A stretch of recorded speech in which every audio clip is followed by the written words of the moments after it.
નમસ્કાર દર્શક મિત્રો, હું છું એડવોકેટ સોનલ બારિયા। દર્શક મિત્રો, એક મિત્રનો પ્રશ્ન છે કે ગૌચરની જમીન પર જે દબાણ હોય છે એ દબાણ હટાવવા માટે અરજી કોને કરવાની હોય છે અને ક્યાં કરવાની હોય છે। તો દર્શક મિત્રો, તમારા જે ગામની ગૌચરની જમીન છે તેનું દબાણ હટાવવા માટે જે અરજી છે એ તમારા ગામના જે તલાટી મંત્રીશ્રી હોય છે એ કરે છે મામલતદાર સાહેબશ્રીને અથવા તો તાલુકા વિકાસ અધિકારીશ્રીને। પરંતુ સૌથી પહેલાં તો જે ગૌચરની જમીન છે એનું જે દબાણ હટાવવાનો અધિકાર એ જે તે ગ્રામ પંચાયત હોય છે તેમની પાસે પણ હોય જ છે।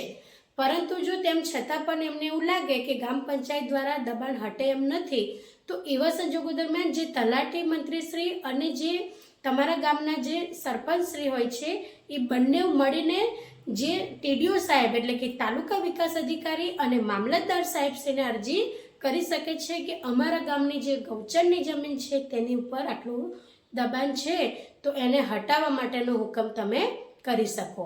એટલે જે મુખ્ય બાબત એ છે કે જે ગ્રામ પંચાયત છે તેની અંદર આ જે ગૌચરની જમીનનો જે હટાવવા માટેનો જે એવું કહી શકીએ કે જે સવાલ છે એ તલાટી સાહેબશ્રી દ્વારા ટીડીઓ સાહેબ અને મામલતદાર સાહેબશ્રીને કરી શકાય છે। તો દર્શક મિત્રો, આજના માટે આટલું જ। જય હિન્દ, જય ભારત।